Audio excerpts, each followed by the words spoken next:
more humanity strays from its origin, the more we deny our bond with nature, the farther from perfection we become.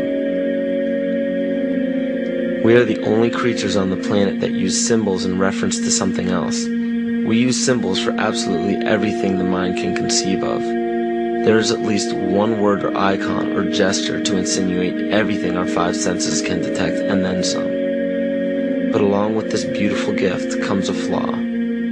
Most people are unwilling to seek and create their own interpretations of these symbols. Instead, they blindly submit to preconceived definitions and connotations given by sources unknown.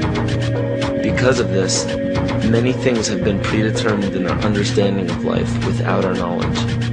Words can be perverted and used to manipulate rather than to inform. Symbols can be used to segregate rather than unite. And those given the responsibility and authority to disseminate information to the public possess the ability to do with it what they choose. Listen carefully.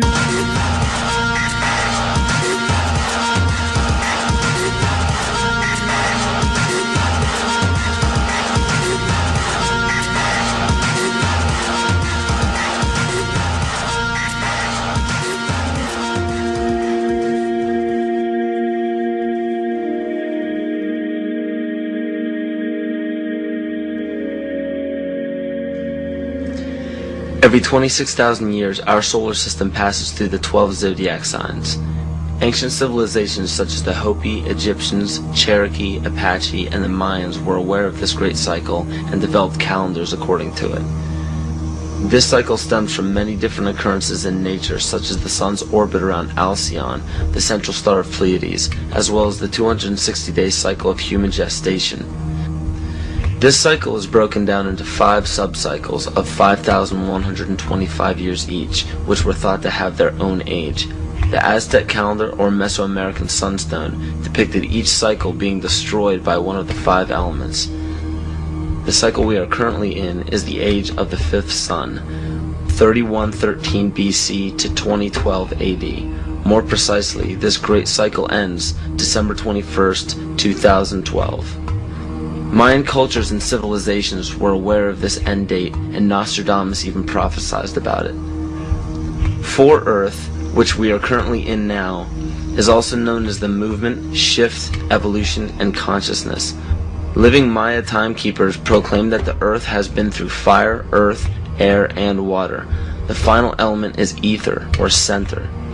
The Hopi believe that the 4th world of destruction closes and the 5th world of peace begins on December 21st, 2012. The great cycle is broken down into what the Mayans believe to be 13 Bactans. Earth began its 13th Bactan in 1618, which was known as the Triumph of Materialism, as well as the Time of Great Forgetting, in the prediction that humanity will lose the awareness of their true bond with nature by means of external possessions. This is where ego and domination became the predominant ambition of the civilized world. Not surprisingly, this time frame was precisely when the worldwide coordination of Pope Gregory XIII forced the 12-month calendar as well as the first mechanical clock onto indigenous peoples. This is what's known as the error in time. Before the inception of the 2 instruments by the Roman Catholic Church, each year was divided into 13 moon cycles with 28 days each.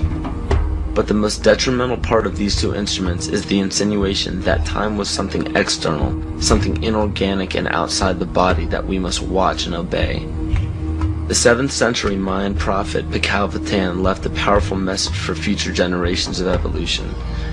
If humanity wishes to save itself from biospheric destruction, it must return to living in natural time. He also foretold of our accelerated technological society and of the damage of our collective divergence from natural law in exchange for material values. Astrology and the studies of the heavens are as old as civilization. Throughout the past several thousand years, new religions have all but replaced the pagan religions of prior years. Man has been so thoroughly fascinated with these objects in the sky that they formed constellations from them and applied stories to them. In Greek mythology, these were personified as the gods. We notice in the structures that still stand to this day that the most ancient of civilizations put forth more wealth, power, time, and effort into the locations of the stars than any other practice. this is commonly written off as simple curiosity.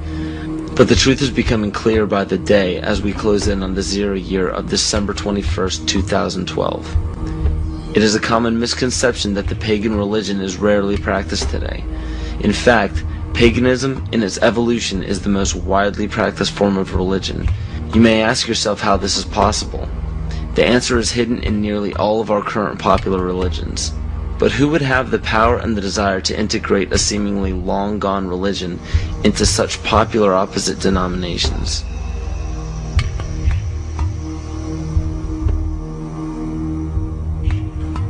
Dr. Adam Weishaupt was born on February 6, 1748 in Ingolstadt in a city in Bayern, or Bavaria, Germany. This interesting character was the son of a rabbi and converted to Catholicism after his father's death.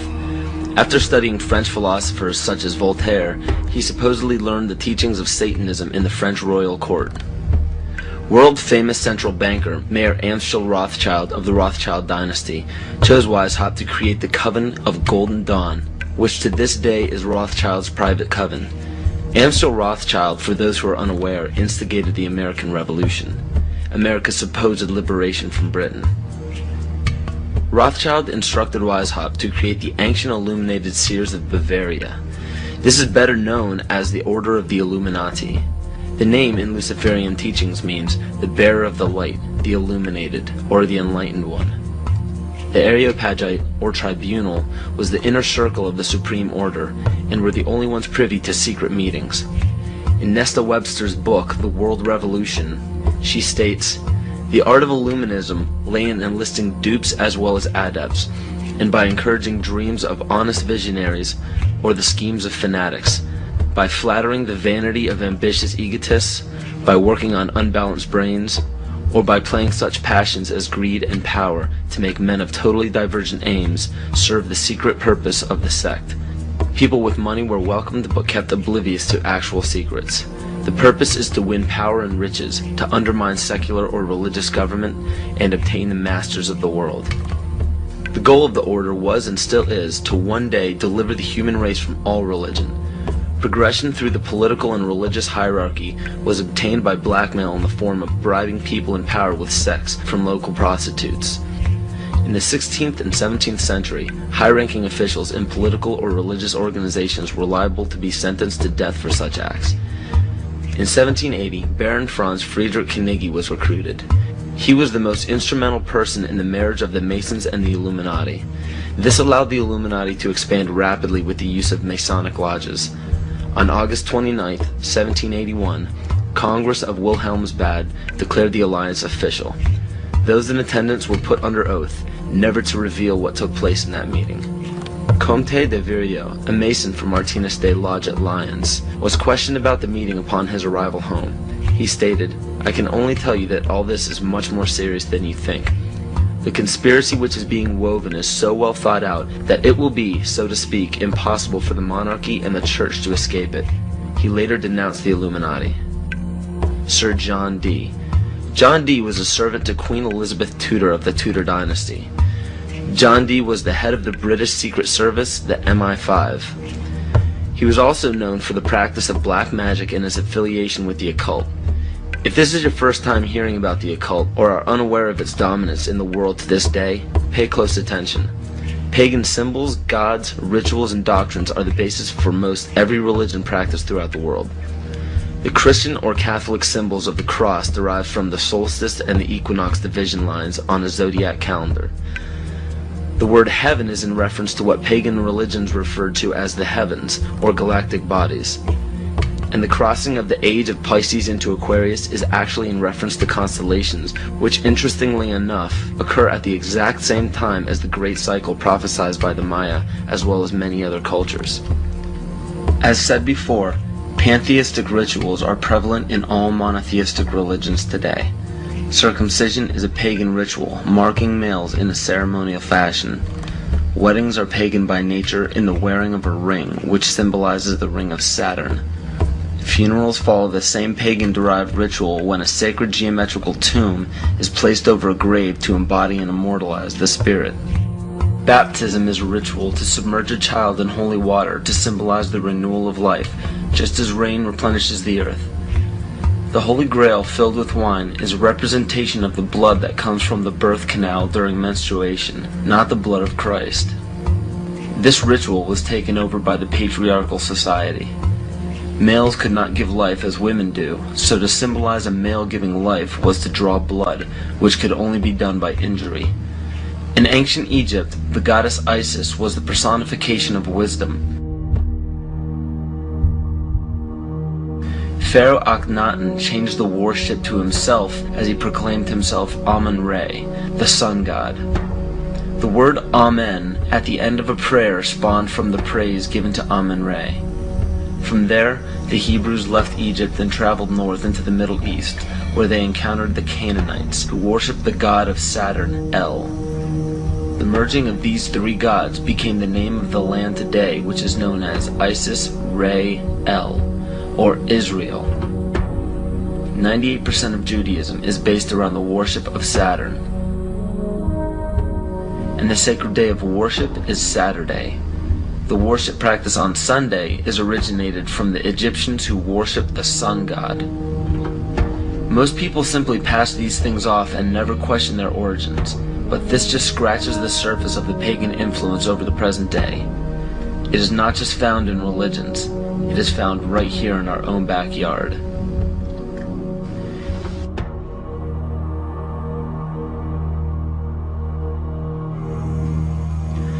On January 22, 1783, Congress ratified a contract stating that all bills of credit emitted, monies borrowed, and debts contracted by or under the authority of Congress before the assembling of the United States in pursuance of the present Confederation shall be deemed and considered a charge against the United States for payment and satisfaction whereof the United States and the public faith are hereby solemnly pledged. The party that the U.S. owed these loans to? King George. I hope this paints a picture for you of how Great Britain funded both sides of the Revolution. To this day, Great Britain collects taxes from the United States via the IRS. The IRS isn't even an agency of the United States government. If you don't believe me, look up IRS publication 6209. The FCC, CIA, FBI, and NASA were never part of the United States government. The U.S. government only holds shares of the stock in various agencies. Social Security numbers are also issued by the UN through the IMF. The Civil War, which lasted from 1861 to 1865, was also instigated by Amschel Rothschild to divide the United States and force it into debt with a central bank. The goal was to put the country of the U.S. back into the hands of Britain through huge loans taken out for munitions. To do this, it was crucial to put a controversial issue in limbo such as slavery. Knowing full well that the Declaration of Independence would create an uproar among southern states that depended heavily upon slave labor, it was signed in Philadelphia, Pennsylvania by 35 people, 33 of whom were Freemasons. John Brown was a Mason and a Rosicrucian who was brought to power by William Lloyd Garrison and Senator Charles Sumner, both descendants of the Illuminati bloodline. With the help of the New York Times, John Brown was built up to be a hero in the anti-slavery movement. Ulysses S. Grant, former president, was born Hiram S. Grant. This name was given to him by his father, Master Mason Jesse Root Grant. Jesse Root Grant worked for John Brown's father and then went on to work for E.A. Collins, one of the 13 Illuminati bloodlines. Ulysses S. Grant was brought to power rapidly with help from Collins. From April 1861 to May 1864, Grant went from the rank of private to commander-in-chief of the entire Union Army. Once Grant was appointed president, his cabinet consisted of 8 Freemasons, including Alphonso Taft, which was William Taft's father, who was also an ancestor of Bill Clinton. Jonas Mills Bundy was one of the 13 Illuminati bloodlines, who was also the presidential advisor to Grant as well as the next 2 presidents. And cabinet member Columbus Delano was Franklin Delano Roosevelt's grandfather. In November 21, 1933, President Franklin Roosevelt wrote, The real truth of the matter is, as you and I know, that a financial element in the large centers has owned the government ever since the days of Andrew Jackson. Abraham Lincoln's father was A.A. Springs, who was part of the Rothschild dynasty. Lincoln's half-brother worked for Louis Pasteur in the Merovingian dynasty, which was the 13th Illuminati bloodline. Pasteur also owned Jekyll Island, which was where the Federal Reserve Bank was created. In the mid-1800s, Abraham Lincoln and the Whigs were trying desperately to keep Andrew Jackson from establishing a gold standard called the Independent Treasury System. Lincoln and his party fought to set up a central bank, making such public speeches as, "Under a gold and silver standard, all will suffer more or less, and very many will lose everything that renders life desirable." This statement resounds elements of scare tactics in this speech and other speeches on the matter given by Abraham Lincoln. They give no real evidence or explanation. In the early 1900s, after a failed attempt for Woodrow Wilson to set up what was called the League of Nations following World War I, Wilson and his advisor, Colonel House, set up the Institute of International Affairs. This institute had two branches, one set up in England called the Royal Institute of International Affairs, and the Council on Foreign Relations was incorporated as the American branch in New York on July 29, 1921. Founding members include Colonel House, J.P. Morgan, John D. Rockefeller, and a few others. A national income tax was declared unconstitutional in 1895 by the Supreme Court, but a constitutional amendment was proposed in Congress by Senator Nelson Aldrich. This makes much more sense when you notice that Nelson Aldrich was also known as being the authentic voice of J.P. Morgan and later married into the Rockefeller family. Today, 27 to 35% of American workers' pay is taxed, and this money goes to a central bank called the Federal Reserve, or the Fed. For those of you who are unaware of the Federal Reserve Bank and what it is capable of, it is a non-government-owned bank that provides the U.S. with all of its currency. They control the inflation rate by the amount of money in circulation. Yet the most amazing aspect of the central bank is the suspension of specie payments, in which the Fed can refuse to pay their obligations, yet taxpayers must pay their debts or go bankrupt. In other words, the suspension of specie payments is the central bank's right to breach a contract with no penalty whatsoever. In even simpler terms, it's called theft. How is it that the Fed is allowed to breach any contract they wish without penalty from the government? The answer is simple. The Federal Reserve Bank has power over the government instead of under it.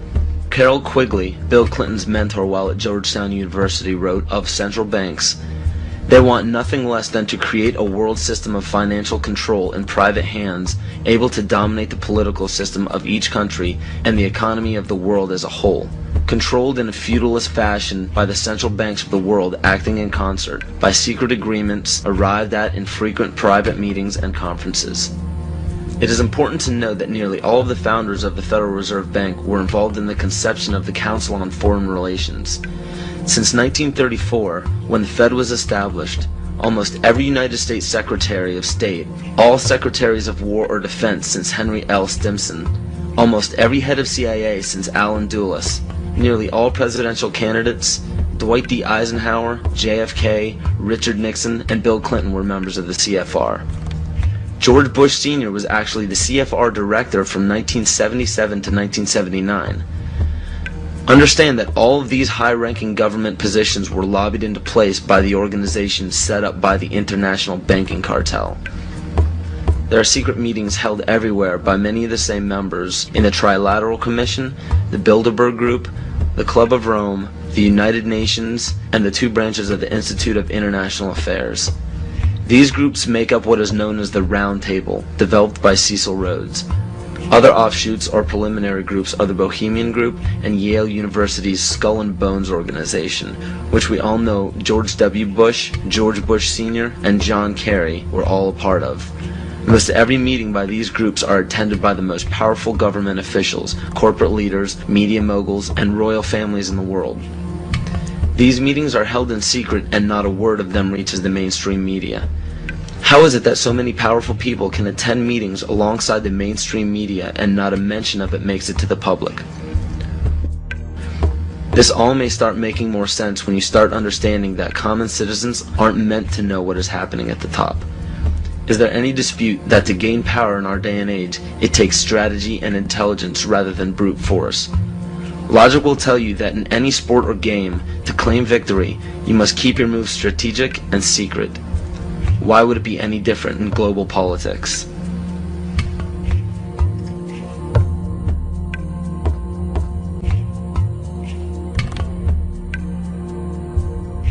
If I bring up Chess Master up here and ask him, what are the principles, Wojciech, and become a master of the game of chess, he'll say these 4 things. He'll say that you need a sense of patience. Now, if you don't have patience, don't even try to begin the game to learn it. He'll say you need a sense of timing. If you don't have a sense of timing, don't open the book. You have to have knowledge of your opponent, right? And then the 4th one that they'll tell you is that you need to have the willingness to make any and all sacrifices. Now, ladies and gentlemen, why are the dark side winning the game? It's because they've got infinite patience. They've been working on one thing for 50,000 years. I call that patience. They got a brilliant sense of timing because they know all about the astrology and the divination that we forgot, that our agricultural ancestors all knew about. Well, we're with the Julian calendar and we're not interested in any of that stuff anymore. We're slaves of the watch, but we don't know about the higher time to rule our own lives by. They have amazing knowledge of you. Right? They have intense knowledge of us, their enemies. And the 4th one is the clincher, isn't it? Because they're willing to make any and all sacrifices when and wherever they need to do it. But Adolf, that would break our treaty. You're a good guy. Why, you hate war. You wouldn't go back on your word. Are you kidding?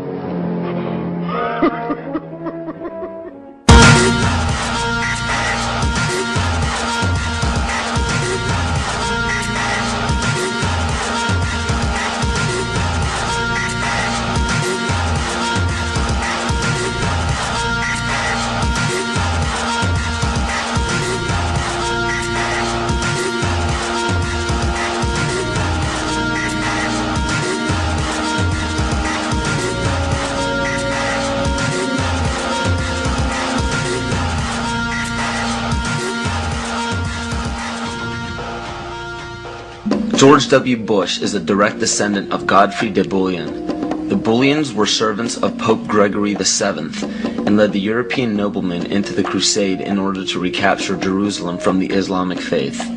He became the first king of Jerusalem and Duke of Lower Lorraine, which was known as a major region for the bloodline linked to the Illuminati. Bush is closely related to every European monarch. He is the 13th cousin of Queen Elizabeth and Prince Charles. He also has kinship with every member of the British royal family, the House of Windsor. The House of Windsor is known for abandoning their German names after World War I due to criticism of the people. A lesser-known fact about the House of Windsor, however, is the heavy funding contribution to bring Adolf Hitler to power in the rise of World War II. The swastika is actually a symbol of the sun, referencing to the sun order of the occult. The word Nazi is actually Nazi, one of the Anunnaki children of Mother Goddess Ninharsag in the Sumerian texts. And even the word Holocaust is actually Yiddish for burn, sacrifice, offering. Heinrich Himmler was the commander of the SS and one of the most powerful men in Nazi Germany. Himmler was a seventh-ray occultist and was very influenced by the book Astara by George Luns, who is an Austrian mystic. This occult book mapped out the plan for a cleansing of ethnicities and bringing about one race, and to revive the ancient tradition of the Knights Templar of the Middle Ages. The Knights Templar were a group largely killed off by the French monarchy. The remaining Templar created many Masonic orders and secret societies throughout Europe, from which the Illuminati is believed to have originated. It's important to note as well that the Bush family's ancestor, Godfrey de Bouillon, was a Holy Templar himself. To this day, every single United States president, with no exception, has a direct bloodline relation to British monarchs. And on December 20th, 1993, George Herbert Walker Bush was knighted by the Queen of England as a Knight Grand Cross of the Most Honorable Order of the Bath for his leadership in the Gulf War. Does it strike you as odd that our president, our leader, kneeled before the Queen of England in a ceremony that symbolizes allegiance?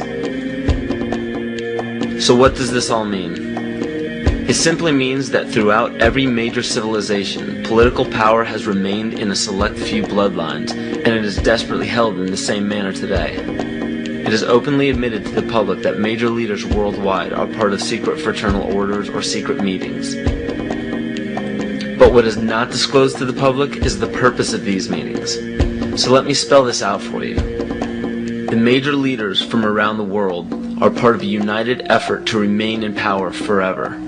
To do so, the people are lured into the trap of perpetual debt, making it impossible to be repaid by the people. So in turn, all property and assets will be repossessed by the debtor. For those of you who are unaware what it means when a government owns everything of yours, it's called socialism. All of this is part of an ultimate goal of the mystery religions. The mystery religion is the paganism we've been talking about all along, but the pagan religions known to the public today are nowhere near as involved as the mystery religion. It is much less confusing than you think. Try to imagine this practice as less of a religion and more of an ambition. The ambition is to reach enlightenment. There is no superhuman intelligence or fantasy involved in this. The gifts of God are very simple. Omnipresence. The power of one being or consciousness to be everywhere at once. Omniscience. The power of knowing everything that can be known. And omnipotence. To have unlimited power. We see all of this today. It cannot be denied.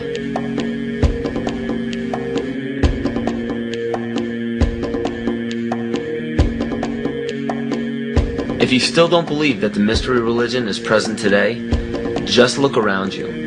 There are literally thousands of statues and emblems of ancient religions on every political establishment.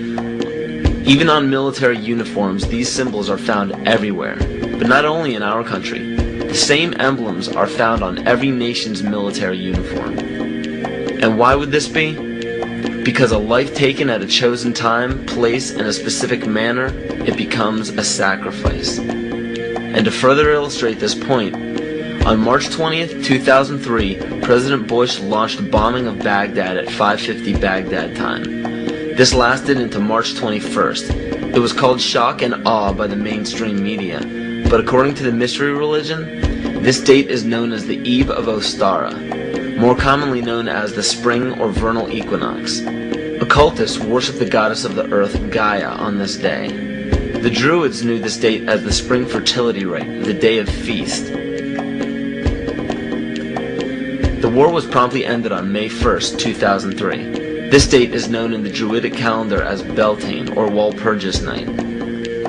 It was named after Saint Walpurgar, who was the pagan goddess of fertility. From March 20th to May 1st, the pagan ritual is to give blood to the earth and renew life to the goddess of fertility. What better time frame to declare a bloody war on the days of a ritual sacrifice and end it exactly when the pagan ritual ends? The parallels are uncanny. These are all facts written in many different sources around the world and are available to anyone to discover. Connecting the dots is up to you, but make your own decisions instead of settling for conclusions that others have put in place before you.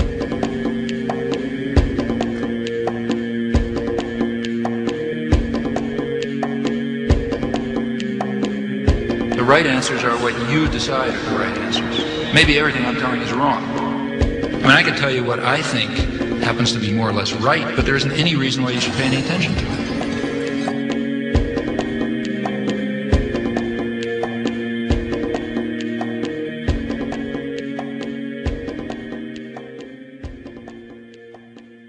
Now you know why they're out to destroy you. Today there is so much confusion about what Christianity is, because everything I thought that was Christianity, I found out wasn't. If this continues, there will be an overthrow of all things. Yea, this change and overthrow is deliberately planned. There is nothing going on today in the United States of America by accident. Nothing. There is nothing going on in the Catholic Church today that's happening by accident. They were acting on an ancient hope that is meant to be fulfilled. If you understand esoteric writing, what you do is you try to confuse so the common people like you will not understand what's said. So you take an idea and you put it at the beginning and the end of the sentence, and then you intersperse all sorts of things in the middle to confuse common people like you. And it all goes back to these ancient times and tapping into the mystery religions. The occult is in total working control of America today, and that is why we're at war in the Middle East. What is it all about? It is part of the continuing world revolution. It is part of the move to bring about World War III and ultimately then the one world order and the new world religion. This information is backed up by scholars, teachers, philosophers, doctors, and professionals in every respective field, all around the world. The reasons why the majority of people don't know about this is because over 80% of the population gets their world news strictly from the mainstream media. And if you trace every major media station's chain of command to the top, you will find the same people who own the corporations that lobby every high-ranking political official into place.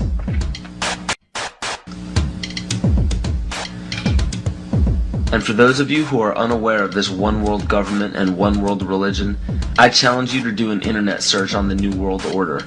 You will be overwhelmed by the amount of people trying to get the word out to the masses. This exemplifies the findings that 87% of the population formulates their belief structure according to other people's ideas. Only 13% formulate their beliefs on logic and evaluation. And sadly, the two greatest factors that lead to the ignorance of the public are as follows. You support the mission from here? How brave you are! Real careful as you march towards that Capitol building. Be real careful for who you think is in there waiting to help you. Be real careful.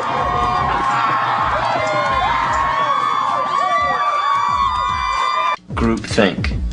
We're on our way to a one-world government. Unless we, the people, say no, this will not be tolerated. It is a term to describe a group unwilling to look beyond the overall consensus of the herd. Many times it is out of a lack of drive or ambition to ask original questions to arrive at genuine answers. But more importantly and dangerously, it is also an occurrence that spawns from the fear of looking foolish in front of peers. Both religion and politics are forms of groupthink.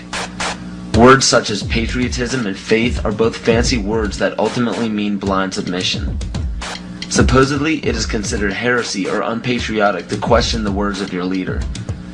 So the fear of upsetting the superior higher power has forced the herd to practice groupthink regardless of what it leads to. And one of the greatest examples of groupthink is the stigma given to conspiracy theories. The phrase conspiracy theory gives a distinct impression to the average person. The JFK assassination, Area 51, Roswell, government cover-ups, strange disappearances. These subjects probably sound a bit too fantasy for the average person, and it's quite understandable. They're supposed to sound made up. Throughout the mistranslation of time and embellishment of these stories, facts were added or omitted. Some may be true and some may be false, but one thing is for sure. If a global secret needed to remain hidden yet began emerging among the public, the best cover-up is to embellish or alter the story until it sounds ludicrous. So what happens when the secret involves the government and the government has intimate ties to the mainstream media? And the mainstream media, as said before, has been proven to sway at least 80% of the public's opinion. The logic is undeniable. Media in every form is put in place to make people feel stupid for even keeping an open mind towards conspiracy theories. Movies, books, fairy tales, and folklore are all tools to make the average person feel insane for supporting or believing in a conspiracy. And why shouldn't they? Our leaders have no problems telling us not to investigate or believe in these theories. Let us never tolerate outrageous conspiracy theories concerning the attacks of September the 11th. Malicious lies that attempt to shift the blame away from the terrorists themselves. The most basic of pagan practices is the control of human population to have a perfect balance between man and nature. The goal is to bring the population down to 500 million, which is over a 90% reduction in humanity. Now that we have abandoned everything we've been trained to think prior to this moment, we can start looking at the world for what it is, instead of what people tell us it is. Open your eyes today as if you've never seen the world before, and you will begin to notice that the goal of population reduction is everywhere around us.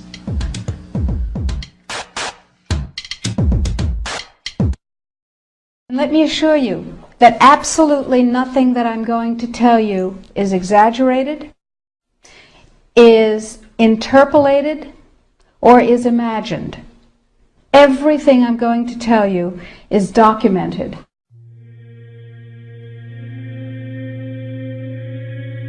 He who controls food controls the world.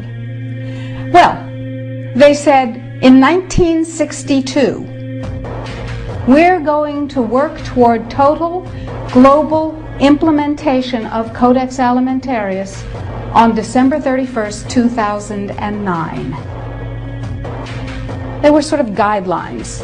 Now, Codex Alimentarius Commission is administered by the World Health Organization, WHO, and the FAO, the Food and Agriculture Organization. They fund Codex and they run it at the request of the UN. So they're mommy and daddy to Codex Alimentarius.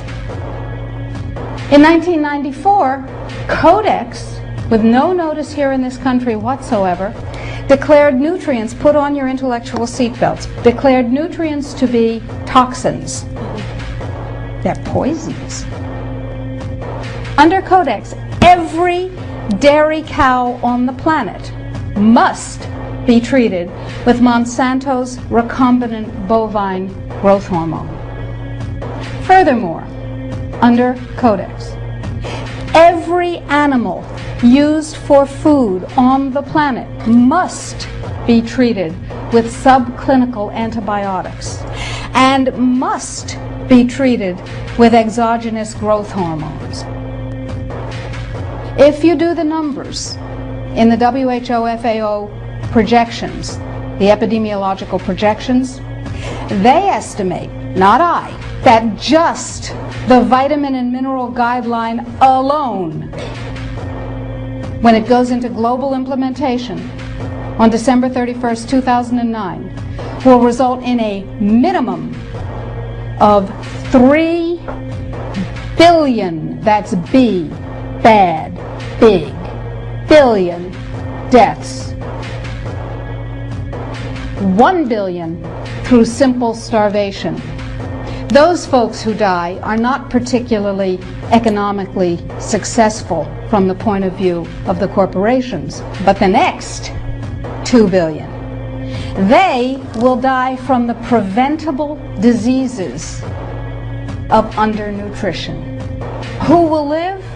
Probably those people who are wealthy enough and powerful enough to have their own pushers of clean food and nutrients.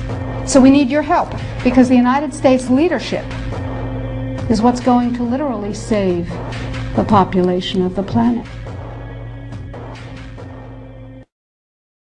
The UN has put out dozens of public documents where they're calling for an 80% world population reduction. In fact, at the Beijing Women's Conference, the World Conference, back in 1997, the head of the UN Food Program said, "We will use food as a weapon against the people."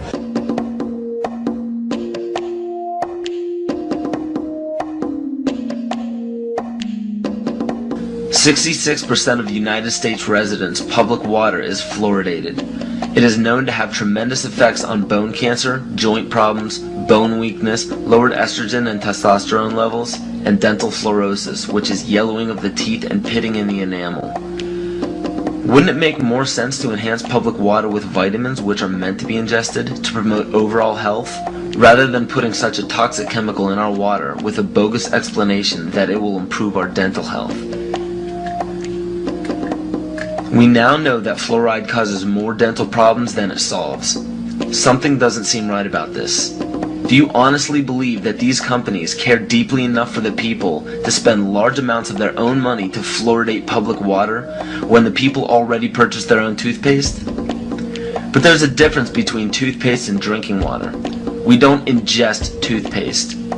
If you go to any hardware store and look at any rat poison product, you will only find one ingredient: sodium fluoride. It is the most toxic ionic molecule outside of potassium dichromate. Now Dannon, along with other companies, have begun fluoridating bottled water. It is becoming increasingly difficult to get away from. And the fact that fluoride is also used in many prescription antidepressants shows that it eliminates aggression and motivation in people. Fluoride, to my knowledge as a physician, has absolutely no biological benefit whatsoever. But one of the significant things is that the Russians carried out all sorts of experiments on the people living in the Gulag. One of them, of course, was to fluoridate the water. Why? You fluoridate the water, why people are not as aggressive as they ordinarily would be. In fact, what is the active ingredient in Prozac that is so widely distributed in America today? Well, it's a fluoride compound. And now, we are finding that public water nationwide is showing up with arsenic, lead, cadmium, and thermonium, which is a radioactive form of lead.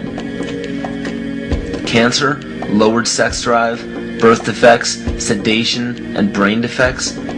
Does this not sound like a wonder drug for anyone aiming to control a population? It's quite astonishing, Paul, the degree to which environmentalists have not been educated about fluoride. You know, people have an unconscious trust in their doctor or their dentist, and if you can persuade doctors and dentists that fluoride is safe and good, then you're able to reach the rest of the nation. People believe their doctors and dentists, and that was a way of promoting fluoride for Bernays. Fluoride was killing their cattle, destroying their crops. Fluoride given to rats had produced bone cancer and liver cancer, and that those results had been doctored to make it look as though fluoride hadn't caused as much cancer. The pattern that we saw, it typically is what we see with other neurotoxic agents that are well known to cause a hypoactivity or a memory problem or an IQ problem. When I first presented the results of these studies, one of the individuals sitting and listening to the results, he says, "Do you have any idea what you're saying?" And he says, "You're telling us that we're reducing the IQ of children." And basically I said, yes.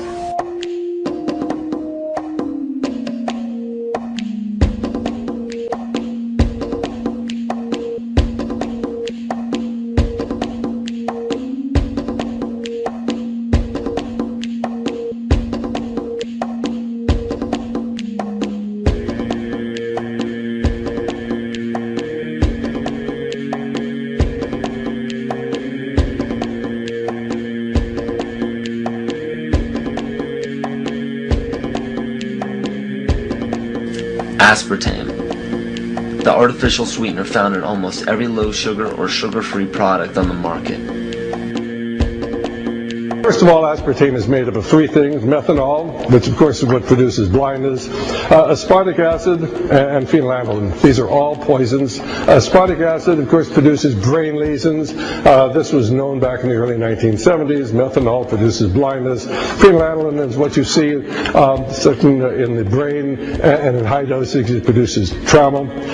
We're not making this all up. The FDA did publish back in, I think it was in the 80s, they did publish the 92 potential side effects of aspartame. And they do, these side effects are quite, are extremely serious. Things like dizziness, problems with balance, abdominal pain and cramps, changes in vision, seizures and convulsions, etc., etc. So the nervous system seems to be one of the areas that's most affected. So we see people have difficulty thinking.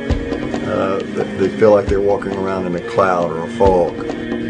Yet despite all of these harmful effects, Donald Rumsfeld pushed it out into the stores in over 5,000 products when he was CEO of Searly, the company that manufactured aspartame.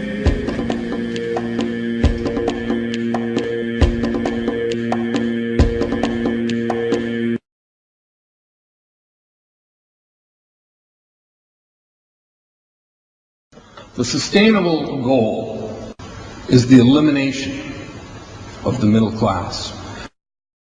The world cannot support 6 billion people. But you see, the plan behind sustainable development includes population control. It's a program for land use control, education control, and population control. The leaders of the sustainable movement say that the world's human population should not exceed 500 million people. That's a 93% reduction of today's population levels. In 1992, while the Rio conference was going on, George Bush, then president, was there. He was just offshore in Prince Charles's yacht, where he executed the Agenda 21 protocols on behalf of the United States and brought it back to Washington, D.C. Within a year, Bill Clinton, by executive order, established the President's Council for Sustainable Development. In 1996, Bill Clinton set up the President's Council on Sustainable Development. One of the dictates of Agenda 21 is that every country in the world is to set up a national council to oversee the implementation of Agenda 21. I've listened to Gorbachev explain, we are writing a new set of 10 or 15 commandments to replace the original 10. Which one of the 10 do you think these guys don't like? Thou shalt not lie, thou shalt not steal, thou shalt not covet. Because I'll tell you what, these people have lied to us. They're in the process of stealing all of this nation's natural resources, and they covet everything you have left.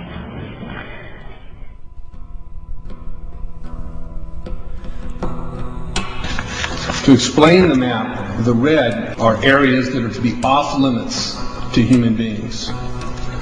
If you live there, you won't. The yellow areas are the areas for major control of all human activity. If you live there, you won't.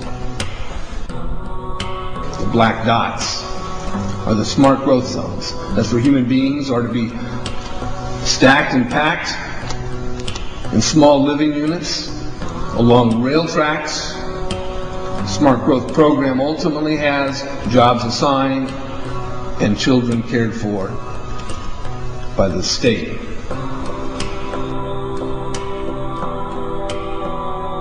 And in conjunction with Codex Alimentarius, food will be limited and water consumption will be decreased to 10 gallons per day per person. That is over a 90% reduction in people's average daily water consumption. And along with shortages of food and water, the food we will be provided with will be genetically manipulated and nutrient deficient. Genetic manipulation of food causes complications in metabolizing and utilizing food for energy. In June of 2003, scientists reported that the gene sequence of the inserted genes into crops had actually changed their order. They had re-scrambled. So the genetic inserts are not stable. Another laboratory confirmed this and found that it changed in the same varieties in different ways that they had tested. So not only is it unstable and changing, it's not even uniform in the way it's changing. This is incredibly dangerous. Nutrient deficiencies due to Codex's planned vitamin and mineral ban will cause billions of preventable diseases. Both of these will ultimately lead to billions of deaths. The question is then, how do they do it? How in the world are they getting this agenda from the international level down to the local level? Well, they've got a plan for that too. Now on the environmental side, there's probably a number of different plans, but from the environmental side, you have an organization called the IUCN, the International Union for the Conservation of Nature. Been in existence since the United Nations was created. It's not part of the United Nations Charter. It's a scientific advisor to the United Nations. But through the IUCN, such programs as ecosystem management, American Heritage Rivers, the Clean Water Initiative, the Endangered Species Act, and all the rules and regulations of the EPA, U.S. Fish and Wildlife Service, the U.S. Forest Service, the U.S. Park Service, and so forth. They also discuss property rights in this particular document. They say that property rights are not absolute, they're not unchanging, they're not inalienable like our Constitution and the Declaration of Independence of the states. Rather, they are a complex, dynamic, and shifting relationship between two or more parties over space or time. In a biocentric approach, says the IUCN, the rights of nature are defended first and foremost on the grounds of the intrinsic value of animals, plants, rivers, mountains, and ecosystems, rather than simply on the basis of the utilitarian value or benefit to human beings. In other words, nature comes first. Nature's needs comes before man's needs. In a religious context, it's called pantheism, the belief that nature is God. It goes on to say, even worse, people are then members of a community of beings, like human beings, living and non-living. So a rock is now elevated up to the status of a human being, and they are both equal in the eyes of this belief system. It's not hard to imagine that if you believe that humans are the cause of all the Earth's problems, that we're overpopulated. They give two solutions, and only two, to this problem. The first is that it's estimated that an agricultural world in which most human beings are peasants should be able to support 5 to 7 billion people. Well, folks, we have 6 billion people right now. That means all of us in this room, or nearly all of us in this room, are going to have to become agrarian peasants if we use this solution. In contrast, they go on to say a reasonable estimate for an industrialized world society at the present North American material standard of living would be 1 billion people. So if we wanted to maintain our current standard of living, we would have to reduce the Earth's human population by somewhere around 70%. In 1970, just 3 years after the publication of the Iron Mountain Report, which calls for, if we're going to create a world government, we can no longer use war as a mechanism to cause fear amongst populations and therefore allow us to control the behavior of populations through fear. And they settled on, in 1967, in their publication called the Iron Mountain Report, the environmental holocaust. In 1970, 3 years after that publication, Foreign Relations began to publish a series of articles describing the ecological holocaust that was facing the world. And in this particular issue, the first issue done by George Kennan to prevent a world disaster, where it sums up in 3 points that the eco-crisis is a global threat so great that it endangers all of life on Earth.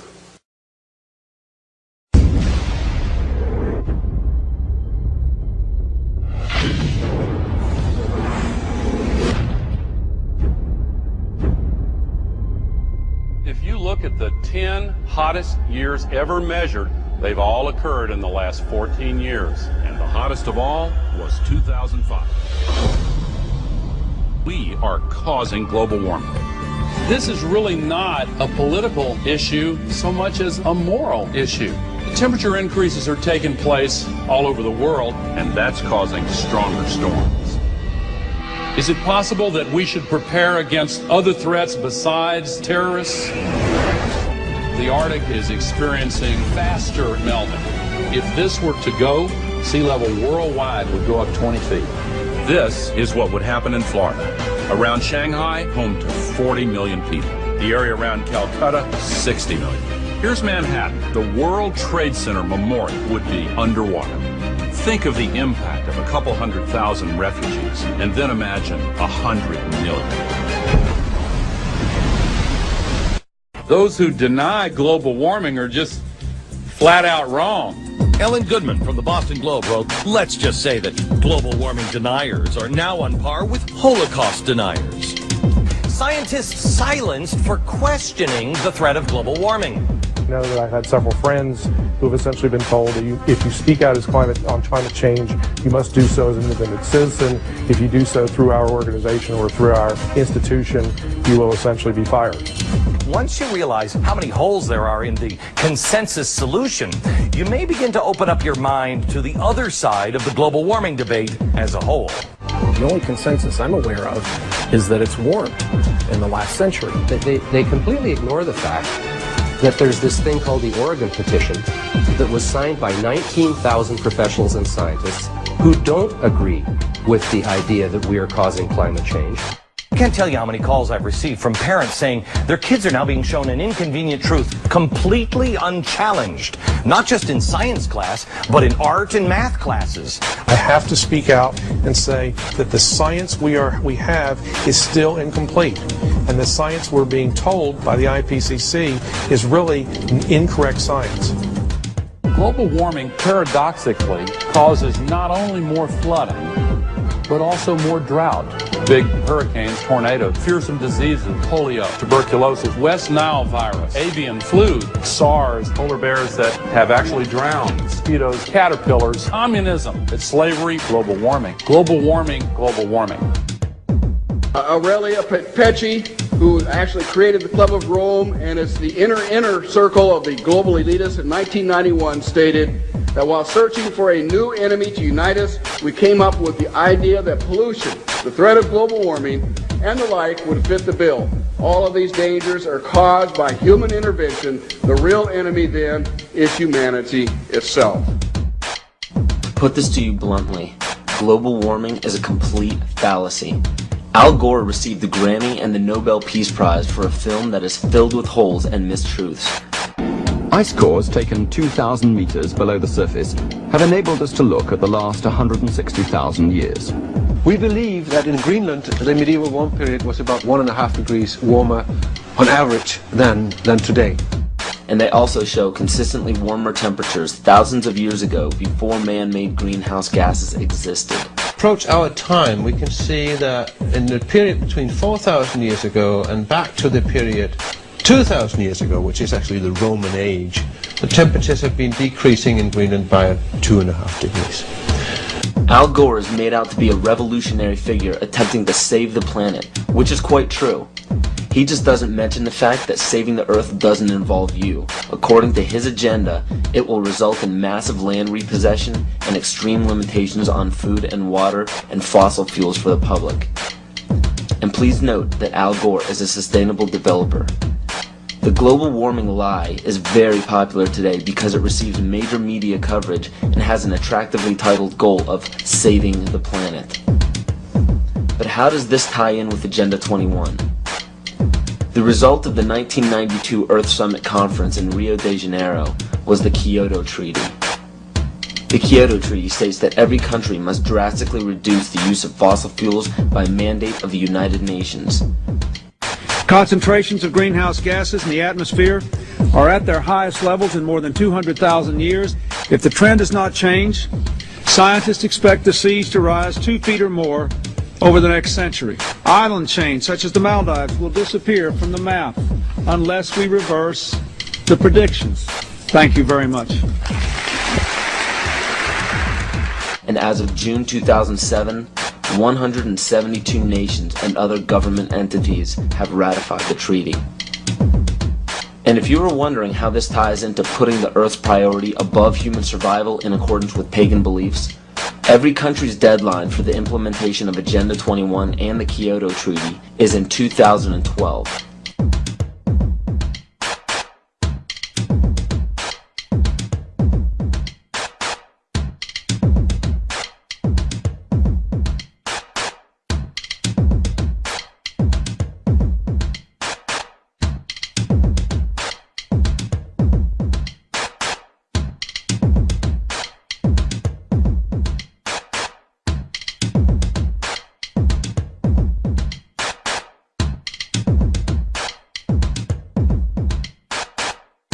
And if this wasn't enough, when the Pentagon was damaged in 9/11, they set a goal to have a completely new and improved Pentagon in December of 2012. So Codex Alimentarius goes into effect at the end of 2009, which gives it 3 years for the Codex regulations on food to create billions of preventable diseases and deaths. When citizens of every nation are dying of starvation and diseases and fear for their lives because of global warming and major catastrophes, they will do what the public has been proven to do in times of great peril. They will beg for their government to step in and do something. How are they going to get you to join the new economy? They're going to say, we have a solution. You see, one of the tricks of the Illuminati is they create a problem and then they provide the solution when you beg them to. And pray tell, what will the United Nations suggest when there's a global problem? They will demand a global government, a new world order, exactly as the Maya, Hopi, Kali Yuga, and many other pagan civilizations prophesied. By 2012, the Kyoto Treaty, Agenda 21, Codex Alimentarius, and the new Pentagon will be fully operational to enforce a new world order. And the new world religion is obvious. We will all worship the earth, Gaia, the mother goddess we saved from extinction from global warming. We will be told that to keep from repeating the mistakes that we made in the past, we must hold the earth in higher regard than humans, just as pagan traditions require. This is too obvious to ignore. It is right in front of our faces, and yet we still refuse to see it. I guarantee you that by 2012 there will be a World War III, but it will not be between nations. It will be us and them. They know this. Why do you think the UN is consistently trying to disarm the public and the nations? They don't want us to be capable of fighting back. The proof of this is in the film released by the UN called Armed to the Teeth, where it demonizes gun ownership. It is also shown in the freedom from war policy put in place by JFK in 1961. President John Kennedy went to the United Nations, September 1961, and he presented the United States Program for General and Complete Disarmament in a Peaceful World during a speech, and he said, this is the official program of the United States of America. It's a disarmament program. It calls for the United States to turn over its military to the United Nations. Now, let that sit for a second. It calls for the United States to turn over its military to the United Nations. The program ends by saying progressive controlled disarmament would proceed to a point where no state would have the military power to challenge the progressively strengthened UN peace force. The UN would have all military power. This policy outlines some pretty scary scenarios when you understand what it reads. It calls for the disbanding of all national armed forces and the prohibition of their reestablishment in any form whatsoever other than those required to preserve internal order and for contributions to a United Nations peace force. This clearly shows that the UN is calling for all military power to be under their control. Inspection and verification must establish both that nations carry out scheduled limitation or reductions and that they do not retain armed forces and armaments in excess of those permitted at any stage of the disarmament process. Strategic delivery vehicles will be reduced. Arms and armed forces will be reduced. And all the while, UN peacekeeping powers would be strengthened. A UN Peace Observation Group would be available to investigate any situation which might constitute a threat to or a breach of the peace. Establishing of a permanent international peace force within the United Nations, and depending on the findings of an experts commission, a halt in the production of chemical, bacteriological, and radiological weapons, and a reduction of the existing stocks or their conversion to peaceful uses. Peaceful uses of biological, chemical, and radiological weapons? Do you see how they are perverting the word peace and making this policy sound unilaterally good? There is no other way to read this publication. It clearly states that all nations will hand over their military forces to a global United Nations military.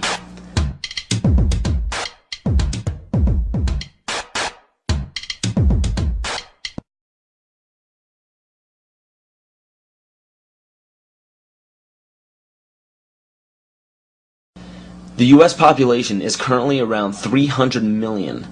The national debt is currently around 10 trillion.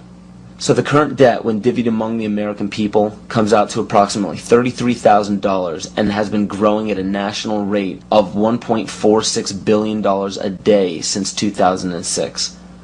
Now with electronic banking, wire transfers, and credit cards, people have less physical custody of their money.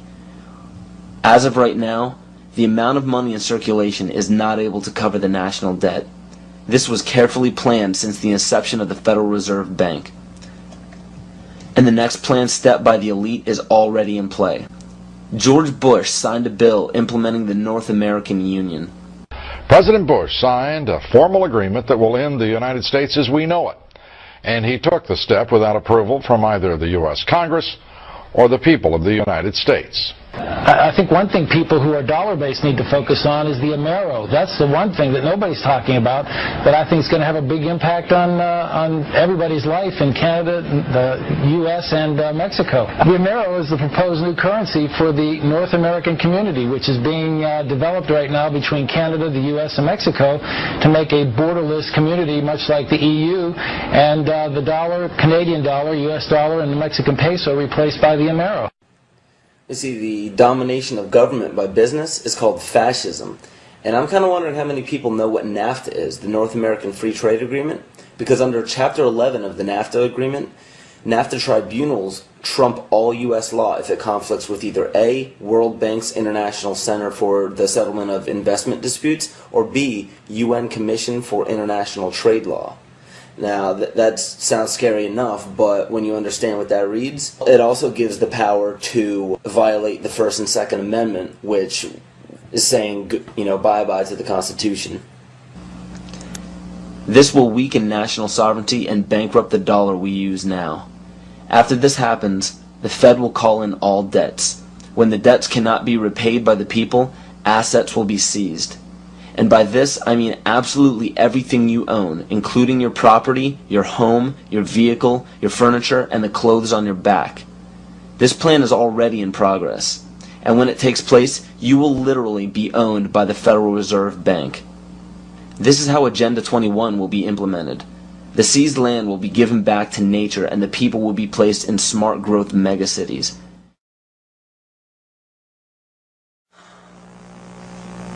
So what are we to do?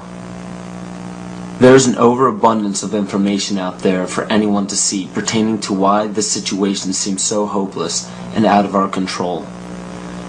But in all honesty, there is even more information out there about how to protect ourselves. The only problem we face is that most people don't know how to apply this information to their own lives, and rarely anybody takes the time to spell it out for us. There are many great teachers out there. Teachers who have dedicated their lives to protecting the people who need protecting the most. The teacher has the most difficult role in our society because nobody likes attaining true knowledge. True knowledge encompasses all aspects of existence, good and bad. Most others do not. Hearing true knowledge upsets people because it implies that we were wrong at one point in our lives. And another character flaw is our desire to apply absolute truths to unstable foundations in our life. When we do so, we build a structure that we hope will define us best when we're reaching the end of our life on earth. So everything we think we are, everything we tell others we are, everything we base our life-changing decisions off of, is all depending on a foundation that could crumble at any moment. And because we've been told our entire lives that there are certain guidelines and mores we must follow to be a decent human being, we deny everything that may pose a threat to our unstable foundation. This is why we despise true teachers. We lump these teachers into the same category as terrorists, and the method for spotting these teachers and terrorists are just as flimsy and ridiculous as the methods used to spot witches. William Cooper, a loving father and husband, friend of many, simply a teacher trying to better humanity and protect fellow citizens across the globe. They became a mystery to the others, and the priesthood was born. No king ever existed without the permission of the priesthood. The kings never had the power and don't to this day. Kings exist at the whim of the real power, which is the priesthood standing behind the throne. It is a method of encoding information through a system of mathematics and numbers. It is some of the most ancient knowledge that man has ever possessed and has been kept secret and given only to those who have proven themselves worthy through the process of initiation.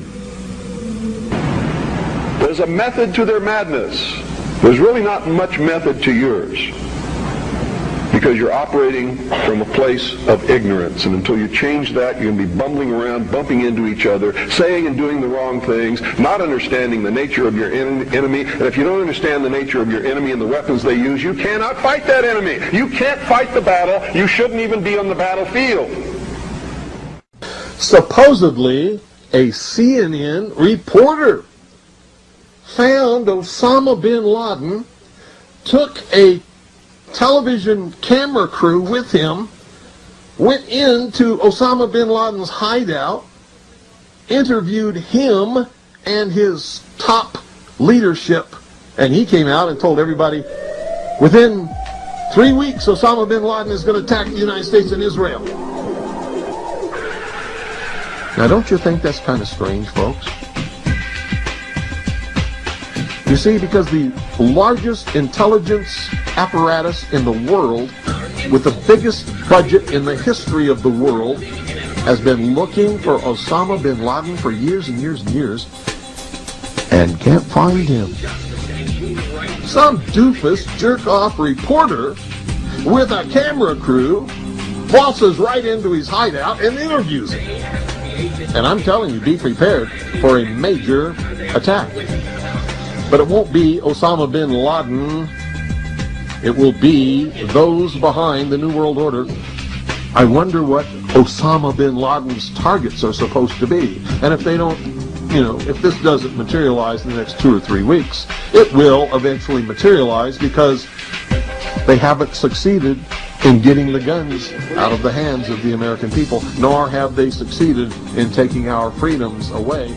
And so I can tell you with a certainty, they must do something terrible in order to stop this backlash and regain the sympathy of the mass herds of sheeple out there. This is how it feels to be alive. This is how it... What is our common bond truly? Freedom. Freedom. Without freedom, you can't be a Christian no matter what denomination you belong to. You can't be a Buddhist. You can't own a donut shop. You can't drive from here to Oregon. You can't be an American because that's what it's all about, and it's the only thing that it's all about. Nothing else. Nothing else. You don't really understand sometimes what a terrible burden it is to know some of the things that I know and try to wake people up and impart this knowledge to them and find out that they just have walls built in front of them. They want to be slaves. That's why my broadcast scares the hell out of socialists. You see, what happens when you broadcast the truth is you piss everybody off.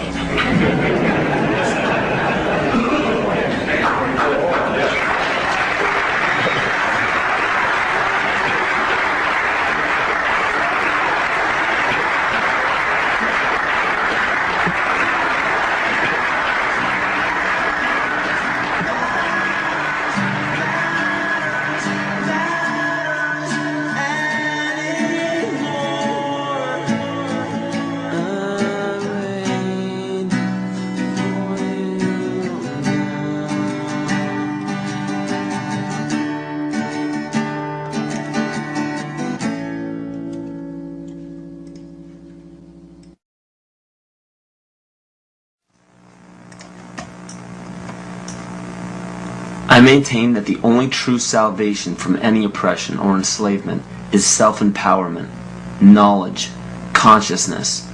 This is true rebellion. Don't get caught up in the 87% of people who follow the leader. People who think that they are rebels because they denounce authority simply because it's the latest fashion. Don't march the streets claiming that you are the enlightened one because you read a book or saw a film that gave you a glimpse into an uncommon knowledge. Don't scream phrases into a megaphone that you borrowed from another person's research.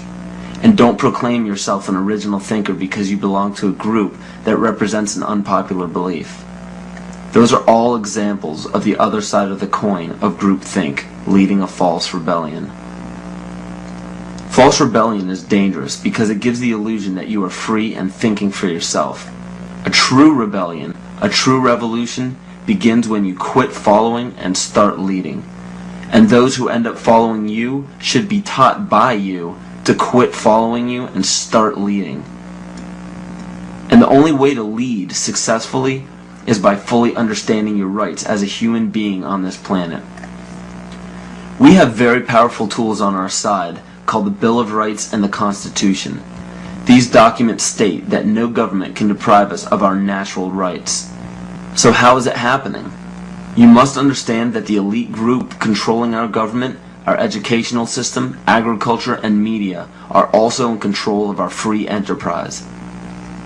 Free enterprise is our economic system or our means of production, privately owned and operated for personal benefit. Free enterprise cannot legally be taxed unless it volunteers itself.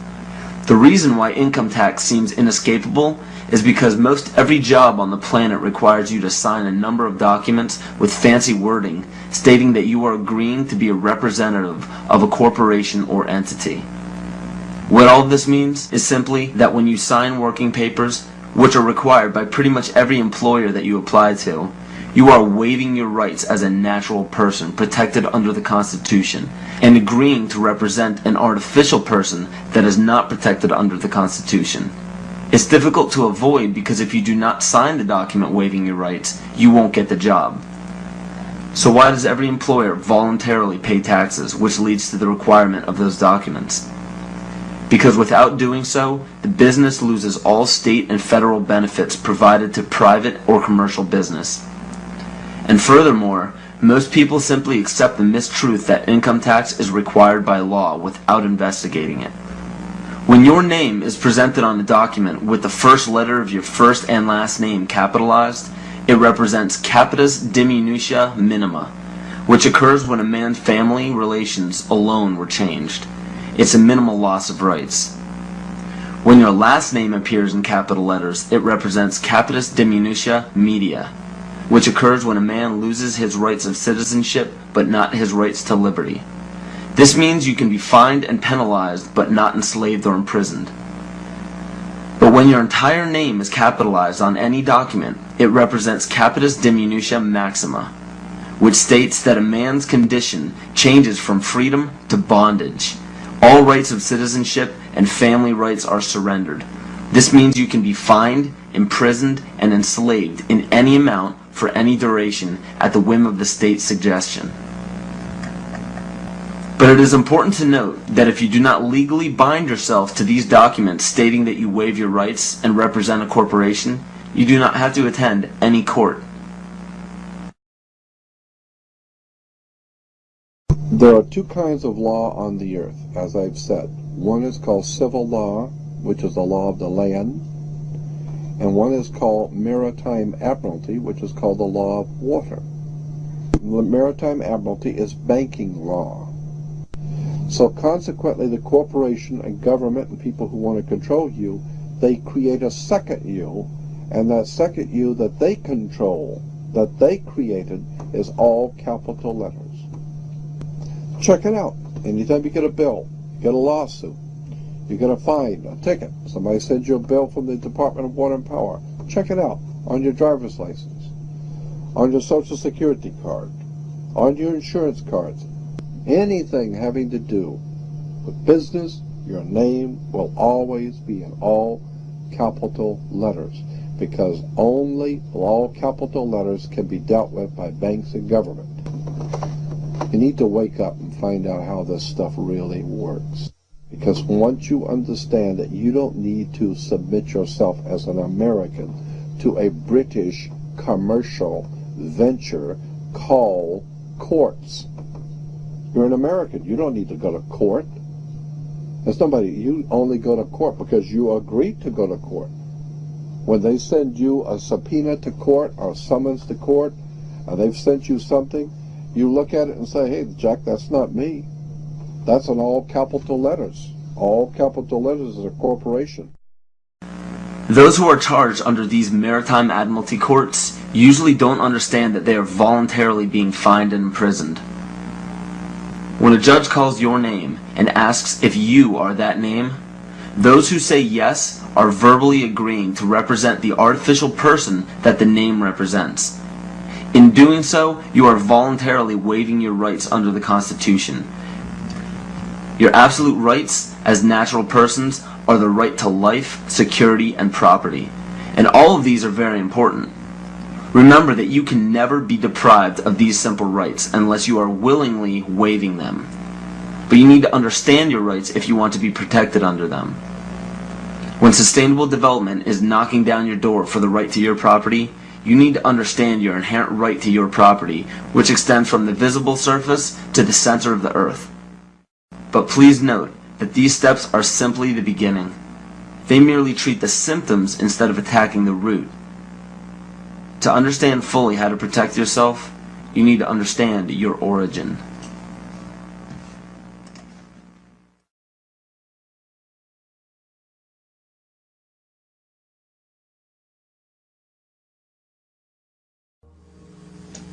The true history of this planet has been stifled from the top down. Since the inception of monotheism and the ridicule as well as outlaw in specific cultures of all pagan religions and practices, a lie has been forced upon all civilizations. You have to wonder why powerful empires were threatened enough by paganism to make the practice of such religions punishable by death. This threat didn't end during the Roman Empire.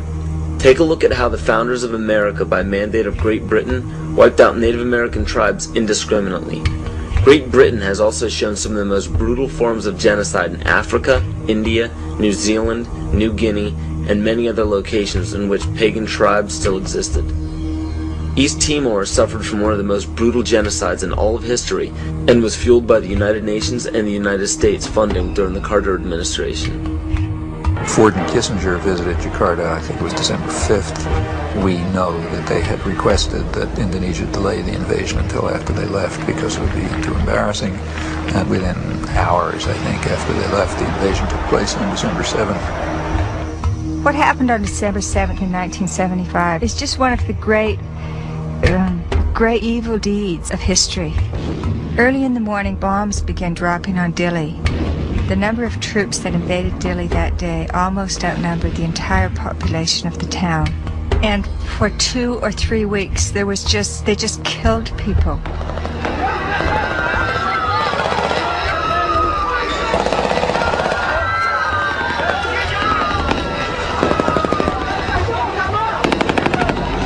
So the Timorese were fleeing into the jungles by the thousands. By late 1977-78, Indonesia set up receiving centers for those Timorese who came out of the jungle waving white flags. Those the Indonesians thought were more educated or who were suspected of belonging to Frelimo or other opposition parties were immediately killed. They took women aside and flew them off to Dili in helicopters for use by the Indonesian soldiers. They killed children and babies. But in those days, their main strategy and their main weapon was starvation.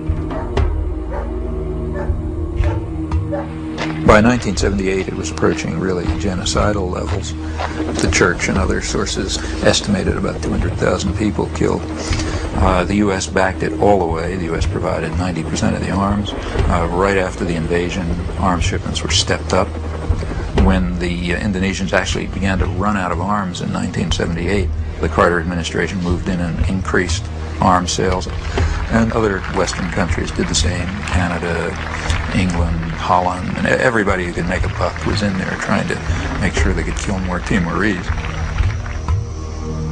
The last thing that the ones in power want is a sovereign group or tribe setting a positive example for others. It is important to note that followers of monotheistic religions are not to blame, just as not all members of Freemasonry, intelligence agencies, fraternal orders, or political organizations are part of the esoteric agenda that is being carried out in all upper echelons of society. And it's difficult for people to comprehend, but paganism is no more dangerous than understanding surgical procedures. The knowledge can be very useful when applied properly, yet it can also have very detrimental effects if misused or abused. Understand that most all of these problems are not by mistake, but by design. Most people do not understand how colors, shapes, catchwords and phrases, and biological timings are all used as talismans to affect humanity on an emotional and spiritual level. Colors are used hypnotically in every news channel and corporate advertisement. Fast food chains typically use vibrant reds, yellows, and whites in their restaurants to cause the customers to feel hurried and restless. This helps the customers filter in and out quicker to make for more customers. Fine dining restaurants, on the other hand, use very earthy, natural colors such as soft greens, blues, and browns to calm the senses and to make for a more lengthy and peaceful meal. And the same goes for the music that is played at these establishments. Specific musical notations and progressions can give relaxing or exciting stimuli to the body without our knowledge. The music industry goes even further and uses natural rhythms of the heart to map out the tempo of pop songs. This is why 72 beats per minute is used very frequently in pop music. Music is not a product of culture.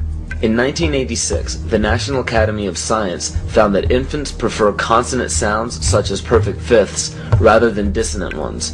This is just a small example of our natural ability to understand sound.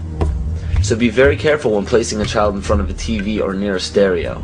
Those who believe that children cannot comprehend violence on a TV screen or aggression from music are thinking strictly with the left brain. The child may not rationally understand the words or actions on the screen, but the right brain, even in infants, can absolutely understand everything in its immediate environment because it transmits a frequency that can affect us on a subatomic level. Science has even proven that proper sonic vibrations are essential for the health of our vegetation. Studies done on many ecosystems have shown that when a specific species becomes extinct or moves from an area, another species will replace its song patterns to fit the overall harmony of the vibrations required for plant life to thrive. All these are known as talismans and are used very carefully by corporations and the media. Catchphrases are also used to spark certain emotions in the psyche. When the average person hears the words terror, bombing, gunshots, murder, war, assassination, and so on, the body and the mind respond with heightened alertness and caution. And when events such as assassinations of major leaders, bombings, terrorism, or war happen on large scales throughout the world, the body responds differently at different times, marked biologically and astrologically. The tragic event involving the Branch Davidians at Waco and the Oklahoma City bombings claimed the lives of men, women, and children as they ended in flames on April 19th. This date is a pagan holiday where human sacrifice is made by fire. The tragic events of September 11th, 2001 happened on the Mayan calendar date of 6 epochs, which represents large-scale change. And when the U.S. attacked Afghanistan on October 7th, 2001, this was the Mayan calendar date of 6K, which represents balancing. Please understand that these weren't prophecies or predictions. The Mayans simply understood the body's natural cycles. So these unfortunate events are not by chance. One needs only to look at the result of the major political decisions of the United States since the inception of the United Nations to catch a glimpse of the ultimate goal. Every major war, assassination, terrorist attack, or security weakness exposed has two specific common themes. 1. The unfortunate event makes worldwide news and scares or angers the public. And 2. The result, no matter what, is always the expansion of government and the destruction of constitutional freedoms. It doesn't matter what the excuse or the explanation is. The result always tells the truth. A child can give the greatest excuses every time he's too sick for school, but if it always happens on the day of a test, the truth is revealed by the result. The major media outlets can give every explanation in the book as to why war is declared, assassinations happen, and terrorist events take place, but if they all end up in the expansion of government and the destruction of constitutional freedoms, the truth is revealed by the result. And because the vast majority of the public are completely ignorant of natural biological cycles of man, it is increasingly difficult for them to accept that these events are by no means an accident.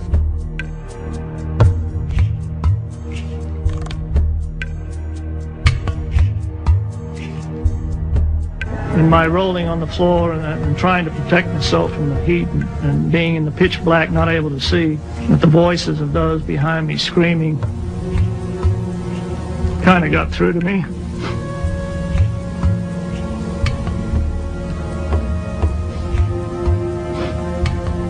I recognized who they were. Could identify the voices. Are they just coming and kill me? No. No. Nobody's coming.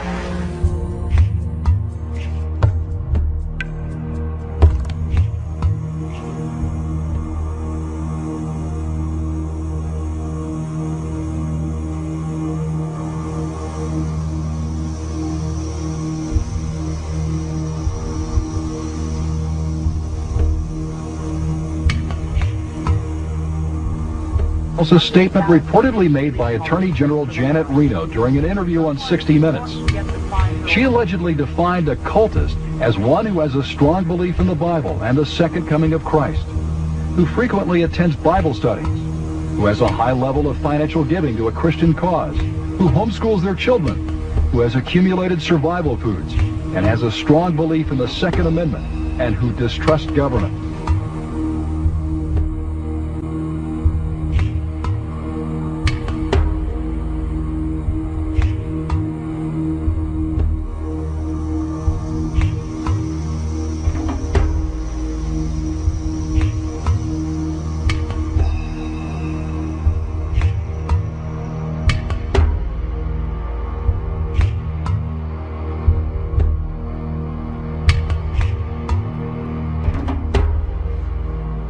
Through federal authorities that a second bomb has been found inside that federal building in Oklahoma City. It was an explosion at 9 o'clock this morning that did that damage you're looking at right there.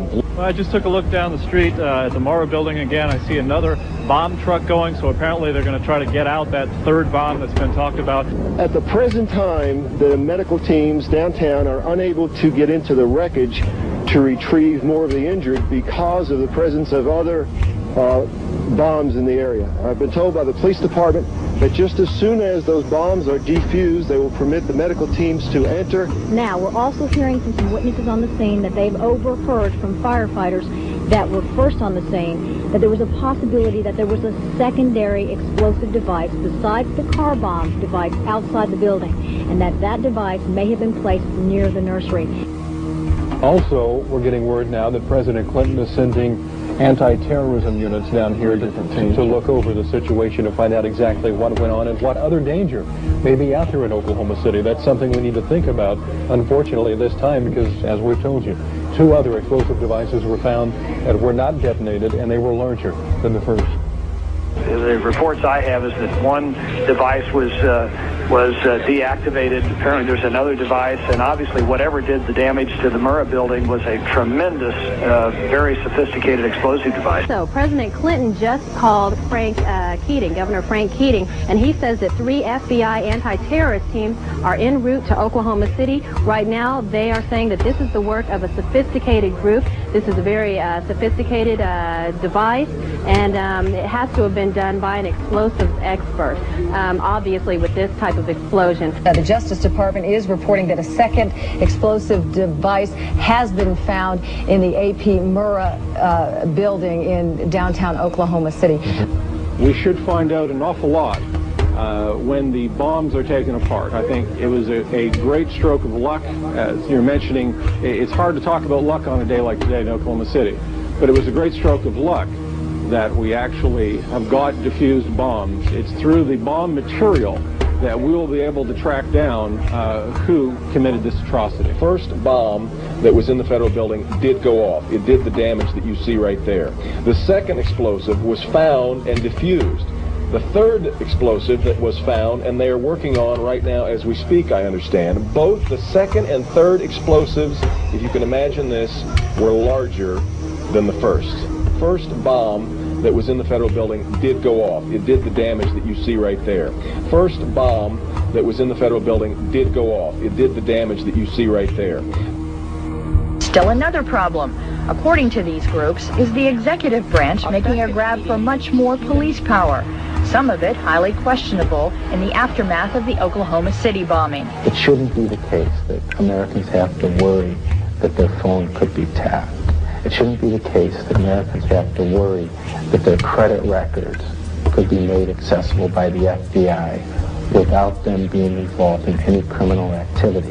The first draft of the House anti-terrorism bill was so loose it could let authorities define as an act of terrorism, prosecutable by the federal government, everything from threatening your spouse with a gun to blocking an abortion clinic. While the anti-terrorism bills ask for sweeping new powers, the ACLU and others also worry about numerous executive orders that the public knows little about. These orders could give the president, federal agencies, and the military near dictatorial powers.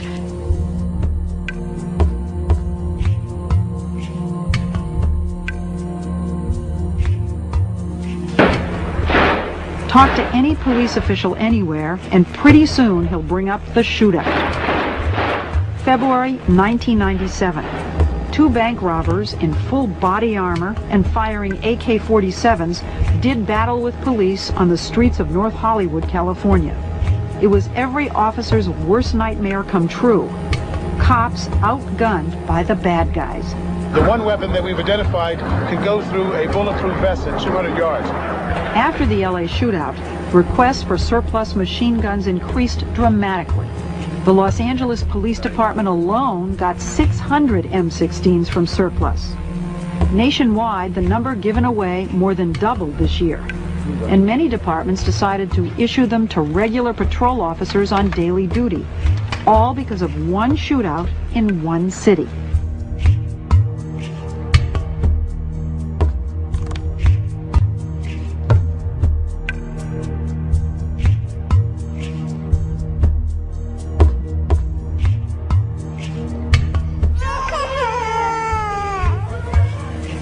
Till now, the diagnosis is not settled for this child. We complain from prolonged fever and this wasting.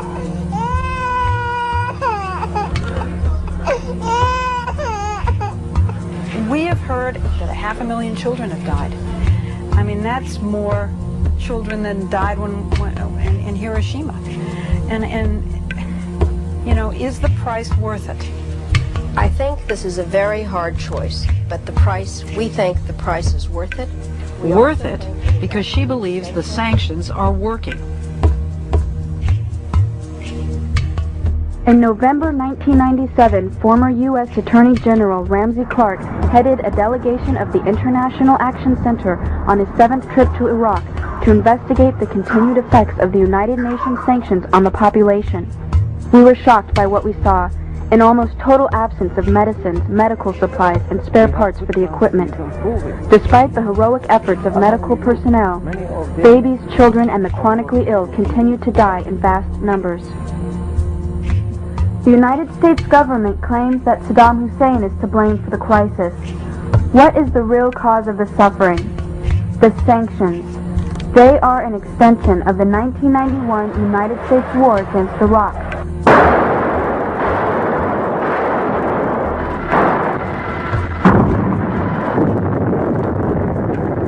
The goal was to cripple Iraq's infrastructure and make civilian life unsustainable. We demonstrated the capacity of technology to cripple a country without ever setting foot on it in the Persian Gulf. It's important to recognize that because it goes hand in hand with the sanctions. When we merely say that we flew 110,000 aerial sorties in 42 days, one every 30 seconds on the average, 24 hours a day, we ignore what we really did. As officials said, the death toll was now 288, with many more to come. The trucks kept filling up and driving away, past waiting relatives who knew they might never be able to identify the bodies of their loved ones. The community of Almeria filled one of the first of many funerals with gunfire in sign of grief and fury, and with angry words aimed through foreign journalists. "My mother, she's gone," shouted this young man.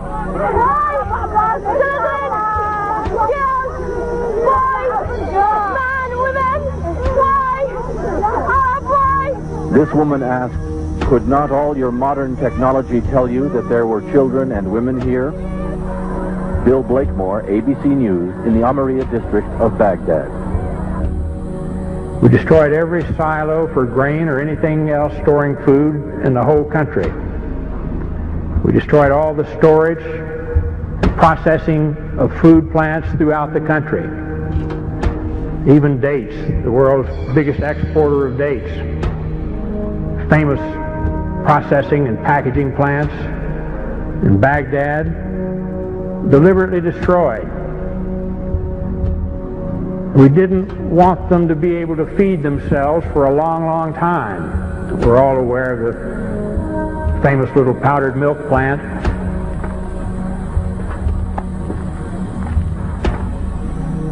The United States government says that in this factory here you are making chemical weapons. Is that true?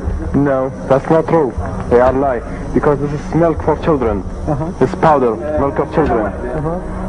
Nothing else was made? Only this in the factory? Yes, and you can see it yourself. With the only factory in the Middle East to produce powdered milk, they were producing about 17% of their powdered milk requirements. We destroyed that, cut off all the milk. The malnutrition of the mothers immediately jeopardized all of the infants. 70% of the pregnant women, even today in Iraq, suffer anemia. The death rate for children has soared compared to 1989, the last year before sanctions. One of the biggest causes of death in Iraqi children today is diarrhea and dysentery due to the untreated drinking water. Iraq's water purification plants were heavily bombed in the war, and many that were repaired have broken down. The United Nations bans the import of spare parts and chlorine into Iraq to purify water. We saw the effects of this policy in the hospitals. This is the second attack form of acute bloody diarrhea, anemic dysentery. Most of them are due to contamination of water. He is malnourished, anemic, underweight with a developmental delay. Diarrhea and vomiting. Do you have tap water there? No. You see the conditions of these children shouldn't happen anywhere, and it's caused by the sanctions the United States government insists upon.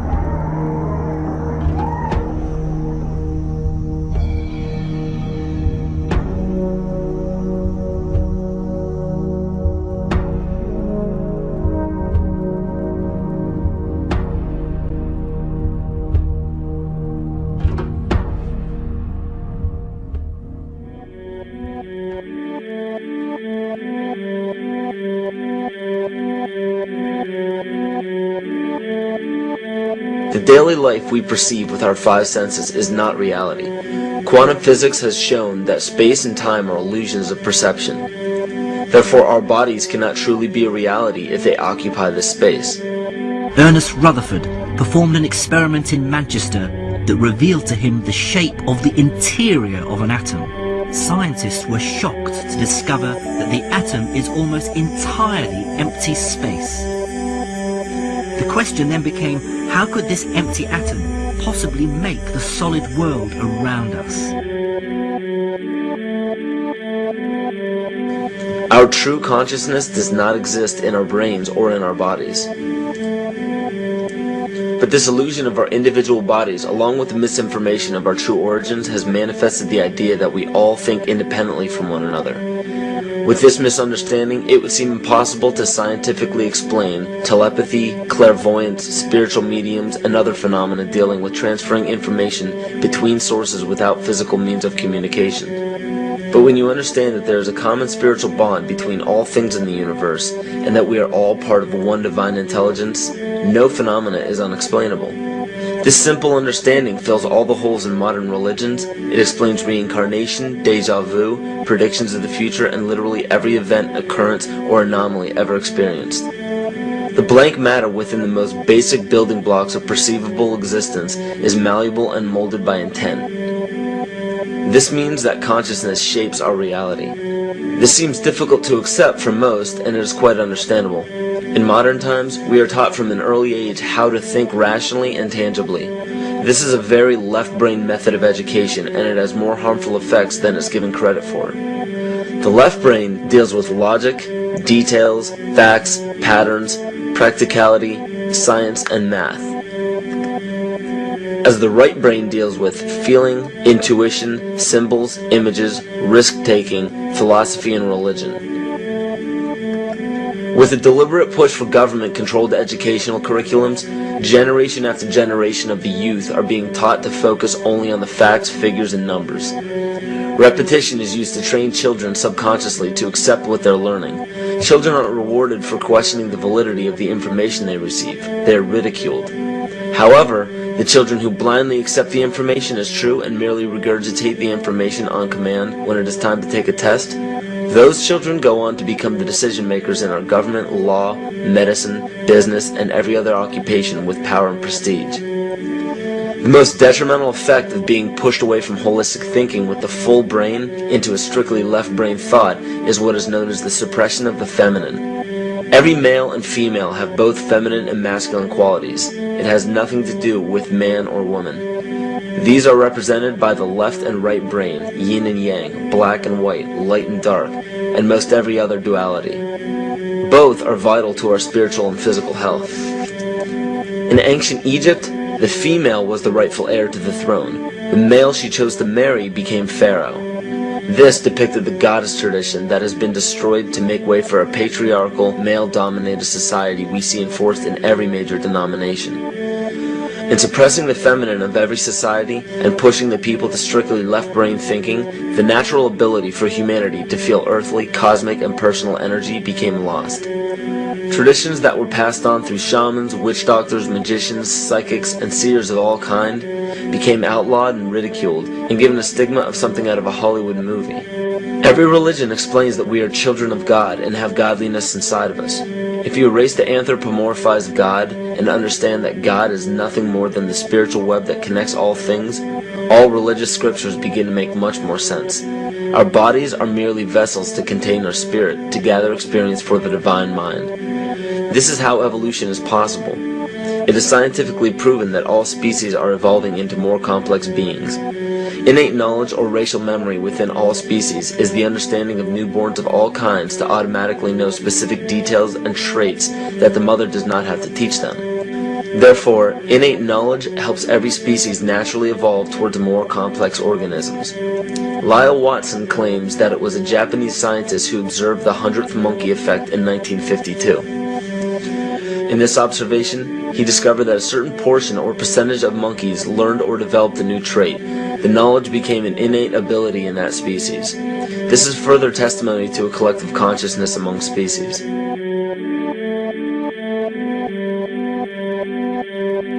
Everything in existence has a natural vibration to it, from our atoms all the way to the vastness of the universe. To show a simple connection between the earth and our bodies, take a look at our body's harmonic focal points, better known as our chakras. Just as there are harmonic focal points on the guitar string, there are locations within our body where our vibrations culminate. In Eastern philosophies, these 7 chakras are used to bring health and balance to the physical and spiritual body. Our Earth also has 7 chakra points at equally distant locations from one another. There is 1 chakra point on each continent. The root chakra is in Mount Shasta, California. The sexual chakra is in the Isle of Sun, Lake Titicaca in South America. The solar plexus chakra is in Uluru Kata Juta in Australia. The heart chakra is in Glastonbury or Shaftesbury, England. The throat chakra is where the Great Pyramids of Giza in Egypt are. The heart chakra is at Kuhe Malak Sia in Iran. And the crown chakra is at Mount Kailas in Tibet. Scientifically, this is explained because at the core of our Earth, there is a molten iron crystal that resonates at approximately 7 Hertz. There are energy vortexes all over the Earth where electromagnetic energy emanates. There are also several vile vortices surrounding the equator where strange anomalies occur, such as radio and compass malfunctions, as well as plane and ship disappearances. You may have heard of a few of these. So the intangible parts of our existence, such as emotions, are part of the true reality of higher consciousness. If emotions are part of a realm that we cannot experience with our 5 senses, then how is it that we are all aware of our emotions? What most people believe to be emotions are not truly the emotion itself. What we are experiencing is the physical manifestation of these emotions. Anger causes disturbance in the psyche, which manifests itself in the ego. These manifestations cause the heart rate to increase, body temperature to rise, and spawn many other physical traits that signify anger. Just as music from the radio is a physical manifestation of an intangible signal, our experience of emotion is the physical manifestation of an intangible signal as well. It has been shown that our emotions have a vibratory frequency to them. Furthermore, there are only 2 emotions that humankind experiences: fear and love. All other emotions branch either directly or indirectly from these 2 emotions. Fear has a long and slow frequency vibration to it, while love has a very rapid and high frequency. To show that vibration is the very foundation of existence, Hans Jenne developed what is known as cymatics in the 1940s to show that when vibrations of sound are passed through a form of media, there is a set pattern that will follow. When the frequency increases, the media develops into a more complex pattern. This is precisely what is happening to our Earth and to humanity. There are 64 possible codes of amino acids in our DNA structure made from 4 elements: carbon, oxygen, hydrogen, and nitrogen. By any means of logic, we should have all 64 codes activated within our DNA structure. Yet we presently only have 20 active codes. And of these 64 possibilities, it appears that only 20 of these codes are turned on right now for us, the 20 amino acids. There is a switch that turns off and turns on where those coding sites lie, and that the switch for that turning off and turning on is what we call emotion. And this is the first time that we've ever seen the patterns of emotion directly physically linked to human genetic material. Well, fear is a long, slow wave of emotion. So this wave of fear is a long, slow wave and touches relatively few sites on this DNA. So an individual living in fear is limited to the number of antennae that they have available to them,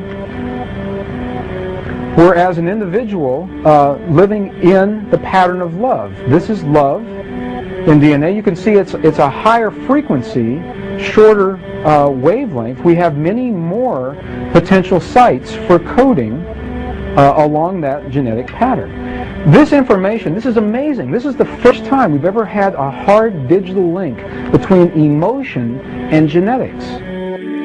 This is important to understand because another researcher named Vladimir Popanov measured tiny particles of light called photons inside a vacuum tube. The photons were scattered as expected. A sample of DNA was then entered into the vacuum tube and they measured the photons again. They found that the particles of light aligned themselves along the axis of the DNA. Then, as they removed the DNA sample, the photons remained aligned to the same form of the DNA even though no DNA was present. This is what is known as the phantom DNA experiment. Science has now bridged a very important gap between physical and ethereal, or spiritual. Our emotions directly affect the structure of our DNA, which directly shapes the physical world we experience every day. So the messages left by the ancients that we've explained here were more than just prophecies about a one-world government or a new world order. We now understand why the study of the heavenly bodies were so important. The rotation and orbit of all that makes up our universe serves as a clock to map changes and transitions. This helped the ancients understand that the change of the heavenly bodies were a mirror to the changes of all existence. December 21st, 2012 is simply a natural transition from one form of energy to the next, the transcendental evolution of man. This date is what's known as 0 point. Our sun, as well as our planet Earth, is losing its magnetic field as the Earth is slowing in its rotation. All the while, its base resonant frequency, also known as the Schumann cavity resonance, is increasing in accordance with the predictable sequence of the Fibonacci theory. At a cellular level, our bodies respond to an electromagnetic pulse. The ancients called this the sacred circuit. The cells receive this pulse from the brain, which receives its pulse from the heart, which receives its pulse from the earth. This pulse comes from the solar system, which from there comes from the galaxy, which ultimately comes from our entire universe. We literally share a pulse with all of existence. Yet another example of everything being one. For as long as scientists have been recording the Earth's pulse, it has remained at approximately 7.8 cycles per second.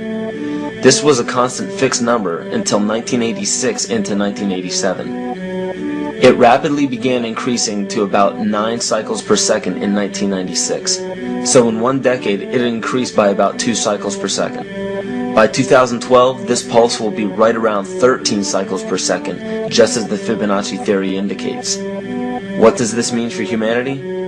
Just as cymatics has shown that higher frequencies result in more complex patterns, we are now experiencing the beginning of a major shift in both physical and spiritual vibration. It's difficult to understand what exactly will happen to our physical bodies, but ancient scriptures, pagan and monotheistic religions, mystery schools, and secret fraternal orders have all given indications as to what this experience will be like.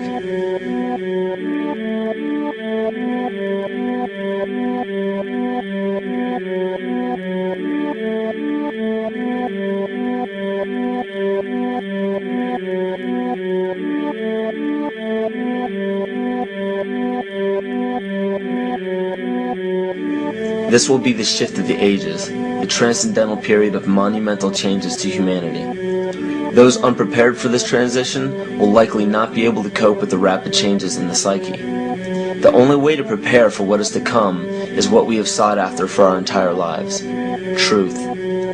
Not the truth about governments, commerce, religions, terrorism, or anything external, but the truth within ourselves, within our psyche and our shadow self. Especially in Western cultures, we are taught that being normal means only being happy and never sad, only loving and never angry, only forgiving and never jealous. This sounds plausible, but it is not.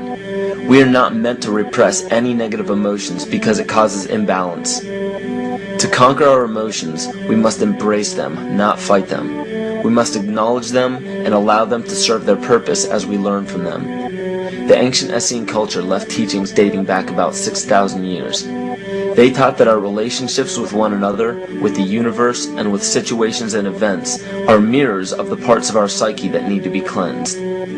Author Greg Braden beautifully explains this entire segment at great length in his work. His hard work and understanding of these subjects contributed largely to the marriage between science and spirituality. It is very important to understand that when you fear loss, fear death, fear war, fear terrorism, or fear change, you are giving others the ability to control you based on those fears.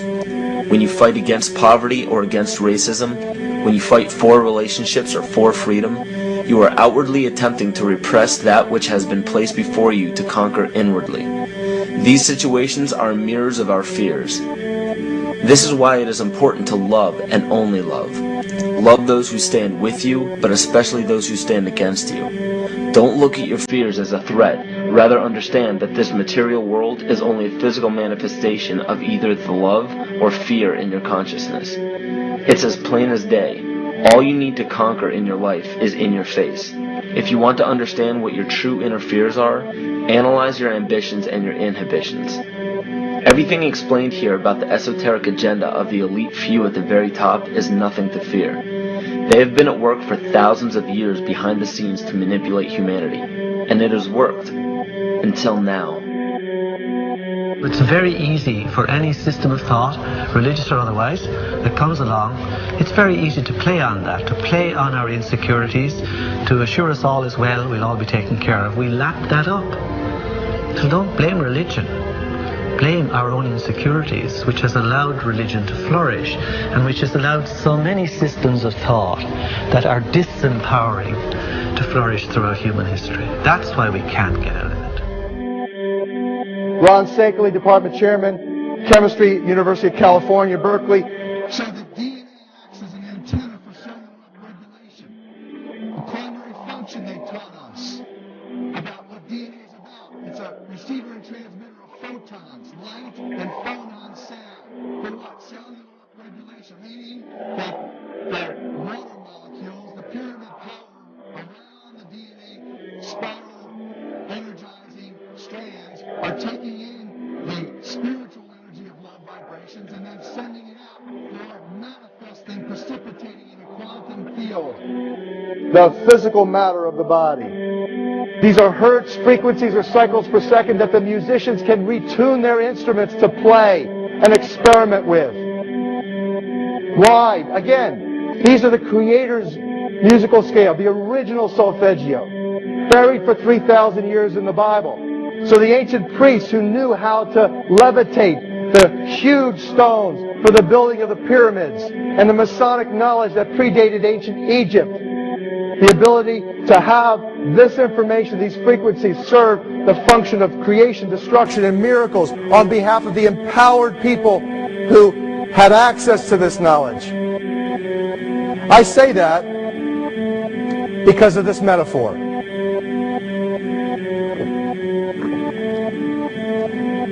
This is the difference between the power of our Creator and anything else, particularly evil. That you can go into a pitch black room full of evil, full of darkness, and light a little candle, and instantly that darkness flees. But you can't do the opposite. You can't go into a well-lit room full of truth and wisdom and righteousness and joy and health and harmony with the universal power. And you can't take any amount of darkness and go into that well-lit room and have any effect whatsoever. That is the metaphor which I frequently think of when I think that I'm not empowered. It is the greatest lesson for me, and I think for everybody else, to know that we're on the winning side and that we win in the end. As you are watching this, understand that it is not a fight to be fought. It is not a war to be waged. No gun rights have to be exercised. Not a finger has to be lifted. Most people wonder how one person can make a difference. They ask that if all this is so simple and this information is available, why hasn't someone else conquered their fears and changed the world for everyone else? This is the most difficult and beautiful conundrum to our lives. Your reality affects you and only you. Your curiosity has led you to this genre of information to serve a very specific purpose in your life. To understand visually how the universe is truly a hologram, a math professor at Yale University developed a formula that is plugged into a computer program. Named after him, the Mandelbrot set shows a seemingly disorganized pattern. But no matter how far you zoom into the design, you will always find the same pattern within the whole pattern. Each fractal, broken down infinitely, will always reflect the whole. When one fractal changes its pattern, the sum total of the whole pattern changes along with it. This exemplifies that the whole world does not need to be awoken. There is no race to inform the 6 billion people on this planet of this message.